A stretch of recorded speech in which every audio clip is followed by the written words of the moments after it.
कल हम दोनों की जो चर्चा हुई थी वो हुई थी उत्पत्ति के आधार पर या स्रोत के आधार पर शब्द के भेद। आज अत्यंत महत्वपूर्ण टॉपिक है हमारा जो रचना के आधार पर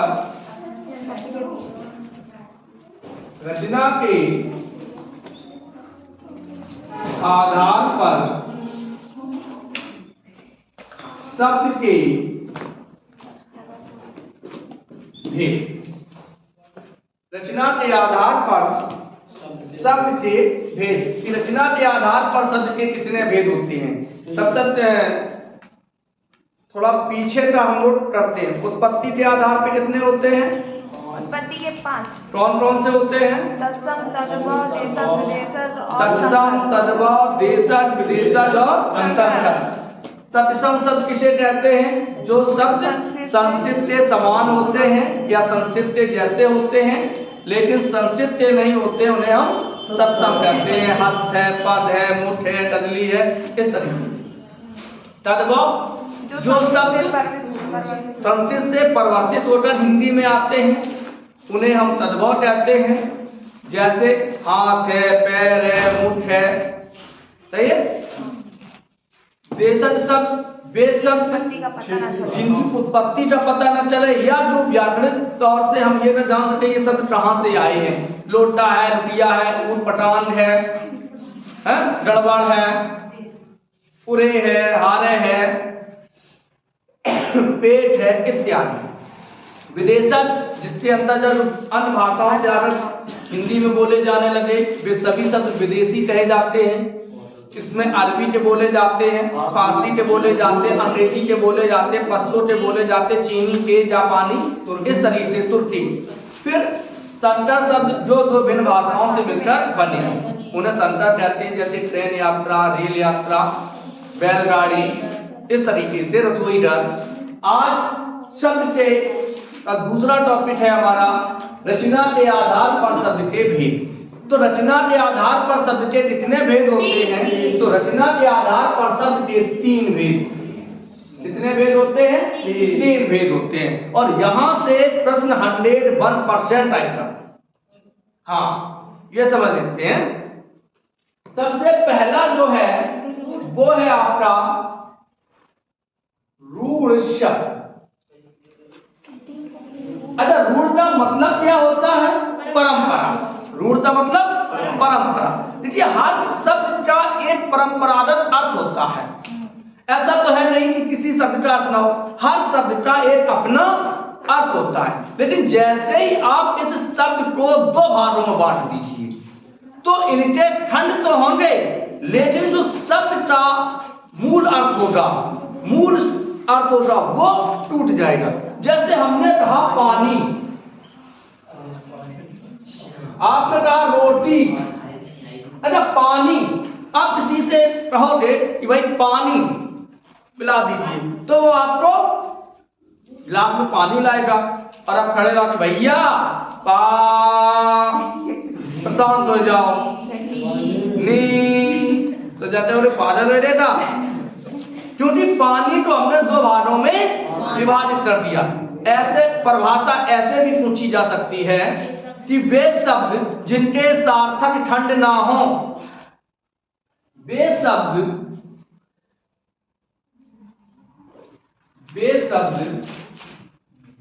जिनके सार्थक खंड ना हो,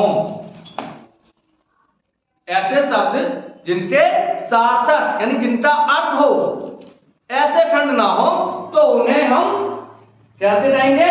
रूढ़ शब्द कहते हैं। आप जाइए दुकान पर, भैया ची, फिर थोड़ी देर बाद का भैया नी, फिर ढोरा काढ़ो दे दो, तो चीनी नहीं मिलेगी क्योंकि हमने उनका सार्थक खंड। आप यहां से भूखे प्यासे जाते हो और जैसी घर के अंदर अम्मा रो और ढोला धाते आओ टी दे दो तो अम्मा बड़बड़ा जाए काहे रो हैं।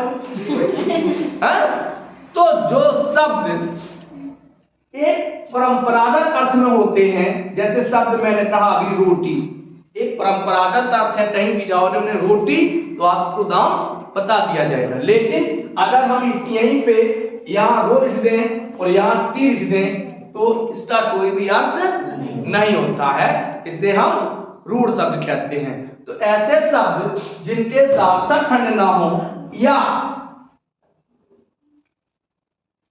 जो शब्द टूटने पर अर्थहीन हो जाते हैं। एक ही बात है, मूल अर्थ या अर्थहीन हो जाते हैं, उन्हें भी हम रूढ़ शब्द कहते हैं। वो भी शब्द कैसे कहलाएंगे?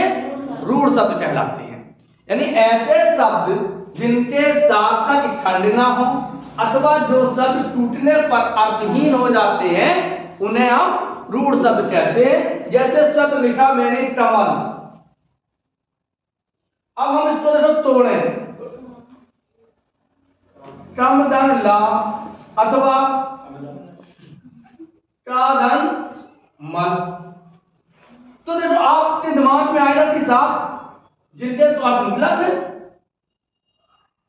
मल माने अर्थहीन मतलब गंदी थी, तब माने थोड़ा, ये दोनों उपसर्ग बन गए, लेकिन ये अपने मूल अर्थ कमल तो नहीं रहा, कमल तो नहीं रहा।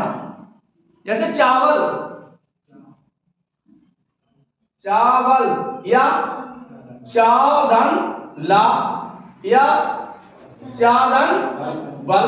तो जो चावल का मूल अर्थ है, यदि हम चावल को तोड़ दें तो टाल वाले साहब भैया चा अपन पैसा निकालो गिनो बल दे दो, तो अपना मूल अर्थ जो चावल का मूल अर्थ है, जैसे गेहूं और 5 मिनट बाद हूं, तो कोई मतलब नहीं है। जब तक हम गेहूं नहीं कहेंगे अर्थ नहीं निकलेगा। धा ठाड़े रहो ना, जैसे कभी कोई भाई जो अब खड़े सब देख रहे हैं। तो जो शब्द अपने मूल अर्थ को खो दें, यानी जिनके टूटने पर उनका मूल अर्थ खत्म हो जाए, उन्हें हम क्या कहते हैं? रूढ़ शब्द। इनकी एक जो इसका परंपरागत अर्थ होता है, जो अर्थ हम सब लोग समझते हैं, वो टूटने पर वो अर्थ खत्म हो जाता है। समझ में आया रूढ़? तो रचना के आधार पर 3 प्रकार के होते हैं। पहला शब्द था रूढ़ शब्द, यानी वे शब्द जिनके सार्थक खंड ना हो अथवा जो शब्द टूटने पर अर्थहीन हो जाते हैं या अपने मूल अर्थ को खो देते हैं, उन्हें हम रूढ़ शब्द कहते हैं। अगला देखते हैं। समझ में आया रूढ़ भैया? अच्छा, आना ही चाहिए, कोशिश करते हैं। इसको लगा दीजिए थोड़ा सा। इसके बाद आता है दूसरे नंबर पे आता है आपका यौगिक शब्द।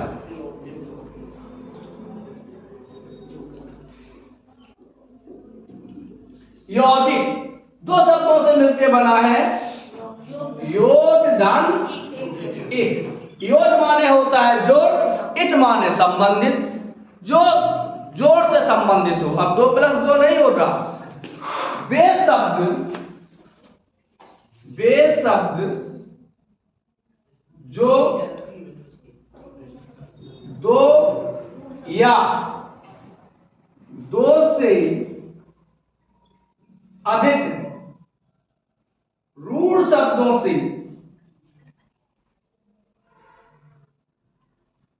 मिलकर बनते हैं,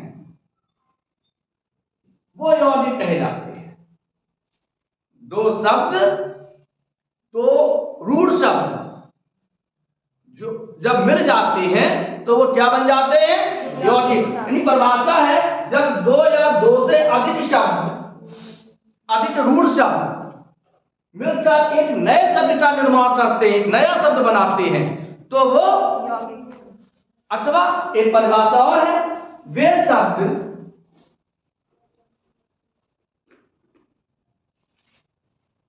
जिनके सार्थक खंड होते हैं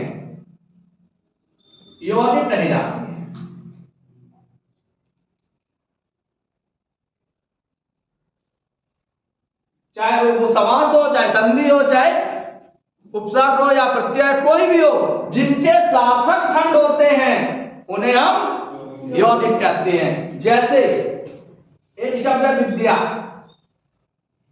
दूसरा है आलय। देखिए, विद्या रूढ़ है कि यौगिक है? रूढ़ है। विद्या रूढ़ है, आलय ये भी रूढ़ रूढ़ है। तो दो रूढ़ शब्द मिलकर एक नया शब्द बन गया विद्यालय। विद्यालय। कौन सा बन गया? विद्यालय। अब जब हम इसको तोड़ेंगे तो दो सार्थक खंड आएंगे, आलय माने घर, विद्या माने विद्या, ज्ञान। सही है? आगे लिख लेते हैं।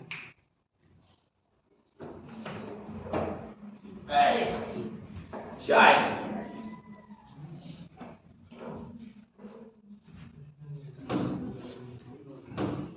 अब यौगिक शब्द बनते कैसे हैं? यौगिक शब्द बनते कैसे हैं इसको देख लेते हैं। यौगिक शब्द सबसे पहले आप उपसर्ग से बना सकते हैं। उपसर्ग से यौगिक शब्द कहां से बनेंगे? उपसर्ग से। जैसे शब्द है प्रति, दान दिन, प्रतिदिन। भाई प्रति क्या है? उपसर्ग है सत। एक शब्द है सत, दान बे, तो शब्द हो जाएगा बेशक। कैसा है? यौगिक है। बिहार, बिहार, यानी उपसर्ग से भी यौगिक शब्द बनते हैं। उपसर्ग से भी यौगिक शब्द बनते हैं। आहार, बिहार। फिर प्रत्यय से,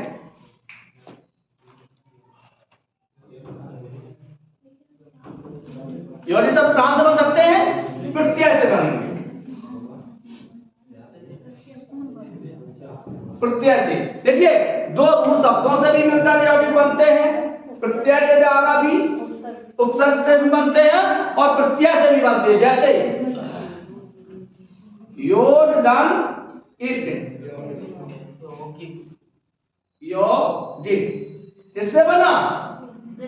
प्रत्यय से। कौन सा प्रत्यय है? एक।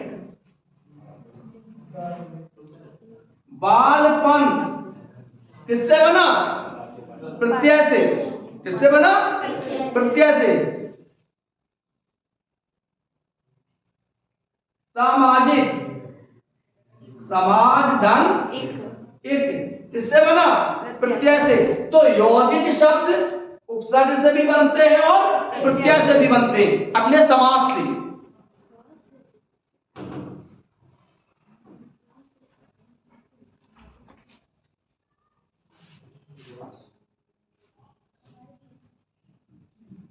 समास से यौगिक शब्द, समास के द्वारा भी जो शब्द समासित शब्द होते हैं वो यौगिक होते हैं। कैसे होते हैं? यौगिक होते हैं। जैसे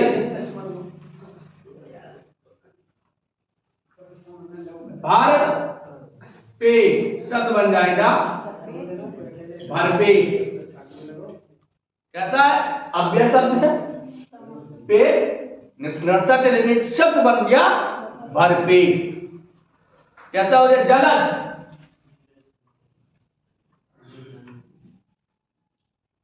जलद। कैसा हो गया?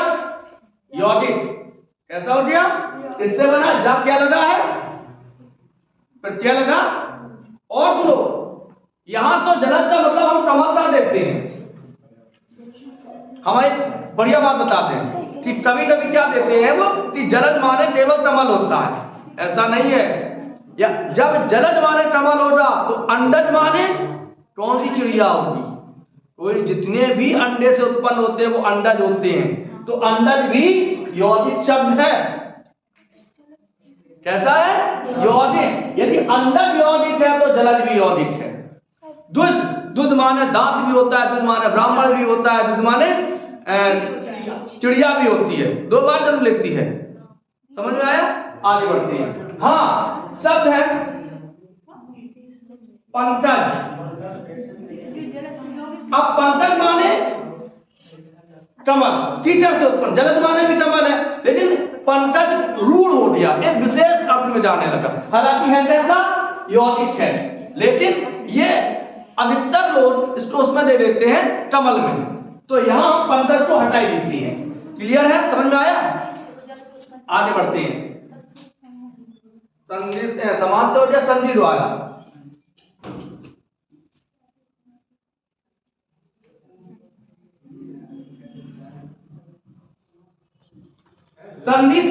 संधि से भी आपके यौगिक शब्द बनते हैं। कितने चीजों से यौगिक शब्द अभी हम बता चुके। नंबर 1 रूढ़ शब्दों से मिलकर, नंबर 2 उपसर्ग से, नंबर 3 प्रत्यय से, नंबर 4 समास से, नंबर 5 संधि से। जैसे उद्गम,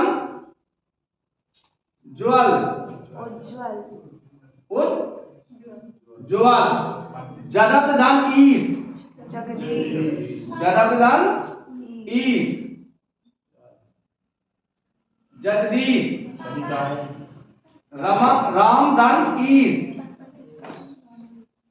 रामेश, राम धन ईश, रामेश। अगर रमा धन ईश होता तो रमेश हो जाता, रमा धन ईश होता तो क्या हो जाता, रमेश। फिर यहां क्या है, राम धन ईश, तो रामेश किससे बने, महेश किससे बने, संधि से। तो उपसर्ग अब समझ आ रहा है कि यौगिक कहां कहां से बन सकते हैं। सर्वनाम से यौगिक शब्द, किससे, सर्वनाम से, सर्वनाम से यौगिक शब्द। अब वो कहते हैं भैया अपना अपना देखो, तो अपना अपना, अपना अपना क्या हो गया, यौगिक हो गया। तुम्हारा तुम्हारा, मेरा मेरा, ये किसके अंतर्गत आएंगे, सर्वनाम में। द्वंद्व शब्दों द्वारा या विशेषण, चलो विशेषण द्वारा, विशेषण द्वारा। यौगिक शब्द विशेषण से भी बनते हैं। मीठे मीठे, काले काले, अच्छे अच्छे, मीठे मीठे, मीठे मीठे। भाई हम जामुन के लिए कहेंगे तो मीठे मीठे कहेंगे, केवल ये तो नहीं कहेंगे मीठे जामुन, नहीं, मीठे मीठे जामुन, काले काले जामुन, अच्छे अच्छे लोग। तो जब हम इन्हीं शब्दों की ध्रुति कर देते हैं, जैसे संज्ञा की है, शब्द आ जाए द्वार द्वार, या अपना याद करो सरल शब्द लेते हैं, गली गली, और पूछ दिया कि कैसा शब्द है, तो ये तो यौगिक शब्द है। कैसा है, इस शब्दों यहाँ संज्ञा शब्दों की ध्रुति हुई है, यानी संज्ञा के द्वारा भी ये शब्द किसके द्वारा बना है, संज्ञा के द्वारा, संज्ञा के द्वारा। तो संज्ञा के द्वारा भी जब संज्ञा शब्दों की ध्रुति यानी 2 बार आ जाए, 3 बार आ जाए, तो भी वो कौन सा शब्द बन जाता है, यौगिक शब्द। समझ में आ रहा है, कोई गड़बड़, समस्या, प्रॉब्लम, कुछ नहीं। चलो तो चाय पिएगा भाई, चाय कुछ नहीं करता है, भावनाओं को समझिए।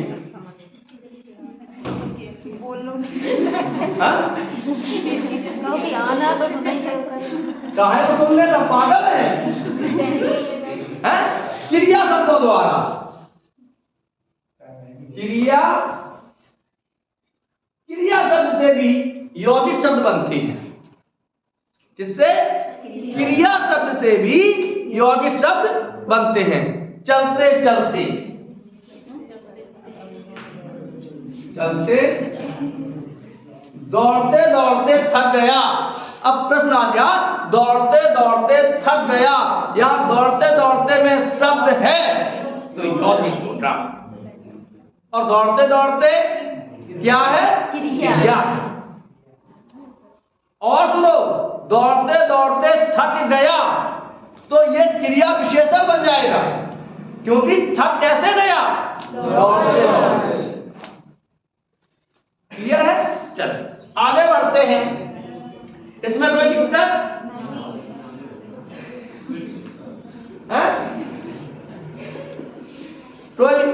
परेशानी, समस्या, प्रॉब्लम समझ में आए? अच्छा एक चीज सुनो, जैसे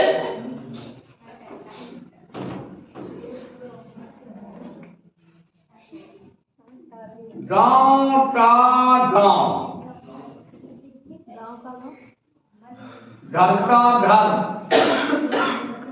ऐसे शब्द किस प्रकार रखे जाएं? नहीं, नहीं, ये विभक्ति से हैं, लेकिन है तो यौगिक। गांव गांव में तो वहां विभक्ति में लगेगा, दोनों से छट्टे, लेकिन गांव का गांव, घर का घर, टुनबा का टुनबा, गली की गली, शहर का शहर, तो कैसे होते हैं? ये भी भैया यौगिक होते हैं। कैसे होते हैं? यौगिक होते हैं।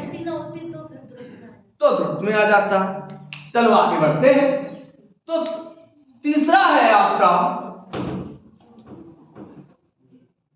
यौगिक रूढ़।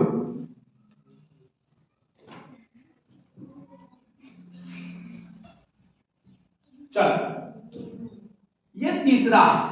रचना के आधार पर तीन बताए थे, एक रूढ़ शब्द, यौगिक शब्द, दूसरा यौगिक शब्द और तीसरा योड रूढ़ या यौगिक रूढ़ या योड रूढ़। चलो योड रूढ़ कैसे होते? अब यहाँ रूढ़ का मतलब क्या होता है ये समझ लीजिए। विशेष चाय भी पीते चरण में चाय ठंडा जाती है।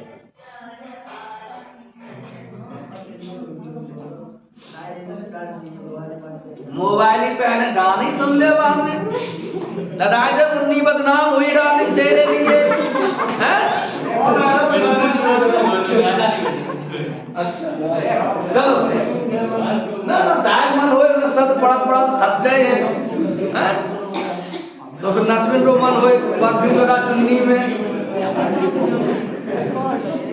चलो आगे बढ़ते हैं। यौगिक रूढ़ किसे कहते हैं? देखिए जब तक पढ़ो, पढ़ाई को अपने ऊपर हावी मत होने दीजिए, मन से पढ़ो, ना हो तो जन छोड़ो, आराम से बाहर एक गाना सुन जाओ।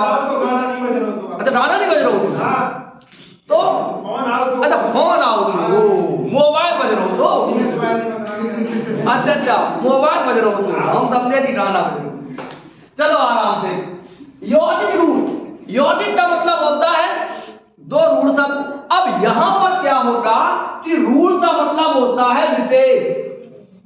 रूढ़ का मतलब होता है कि यौगिक तो हो लेकिन किसी विशेष अर्थ में प्रयोग होते हो। शब्द लिख लेते हैं हम। जो शब्द यौगिक होते हुए किसी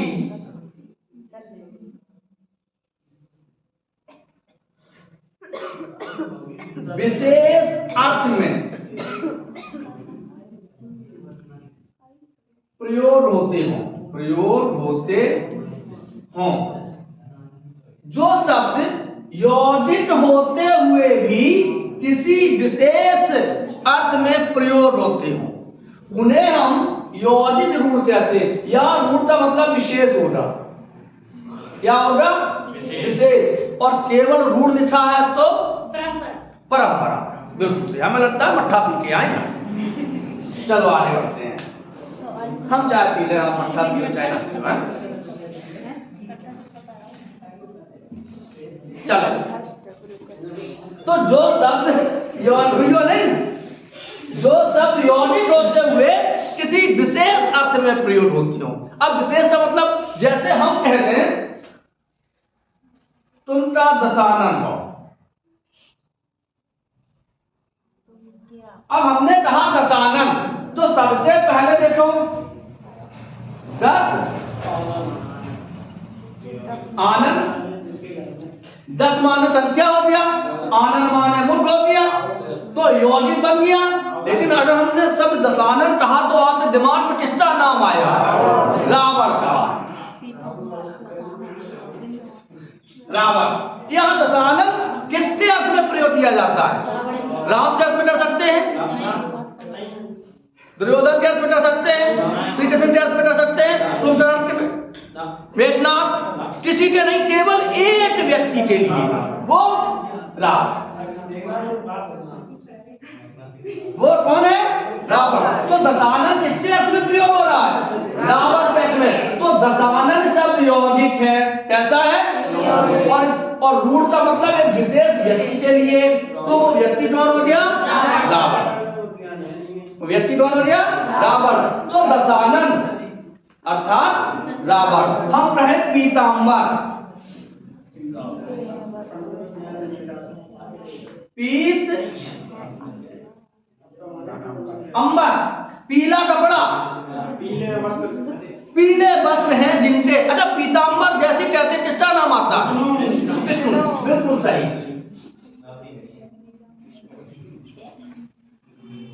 आगे कहने का मतलब यह है, और देख लेते हैं। चाय पीते चले। जैसे हम कहें लंबोदर, किसके लिए है? लंबा धन उदर किसके लिए प्रयोग किया जाता है? गणेश के लिए। अब हम कहें सदानंद, सदानंद, छह, सड़ माने छह, सड़ धन आनंद। सड़ माने होता है छह, आनंद माने मुठ, छह मुठ वाली। कोई है? रात के शंकर जी के सुपुत्र। गणेश जी के अलग थे, कार्तिकेय के छह मुख हैं।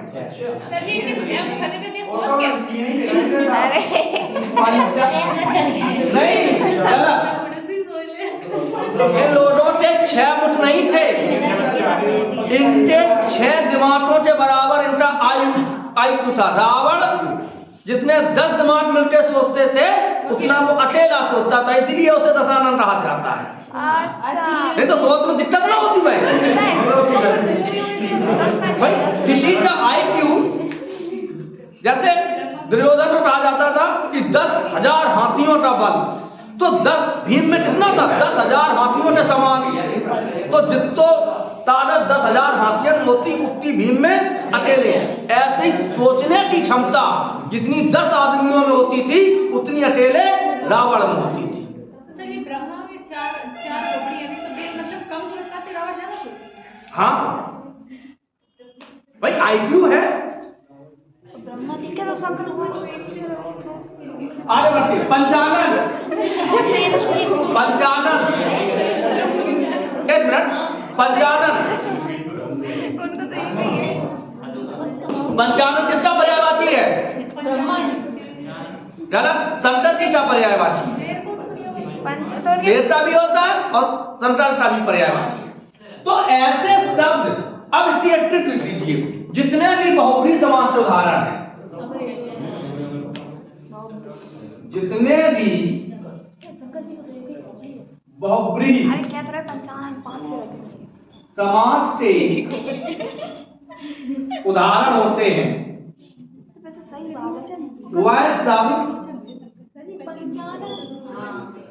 वह सब यौगिक रूढ़ में आते हैं। जितने भी बहुब्री समास के उदाहरण होंगे वो किसमें आएंगे? एक बीच क्या हो गया? ब्रह्मा जी के 5 खोपड़ी है। चार।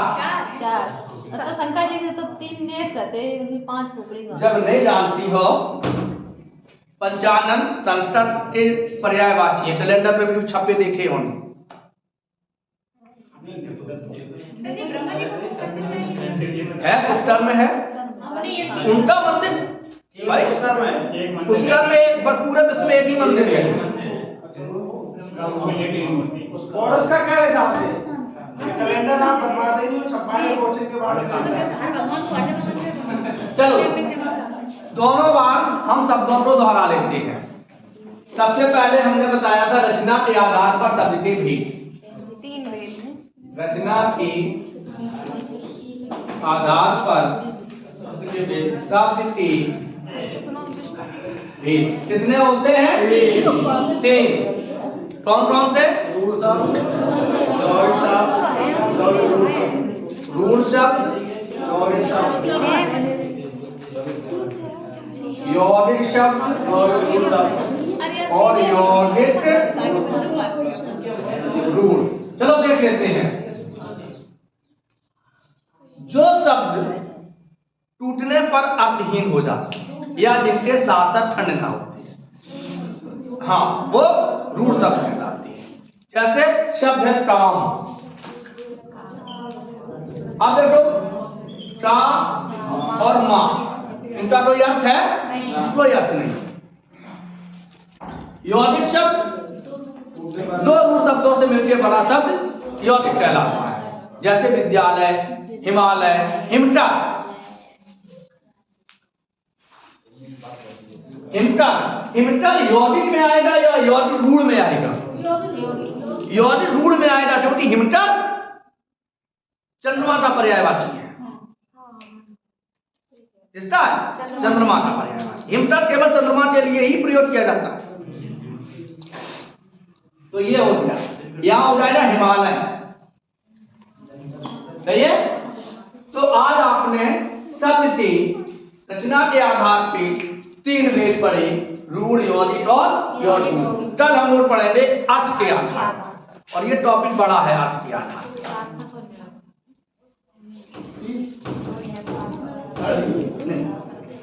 तब तक के लिए भैया राधे राधे।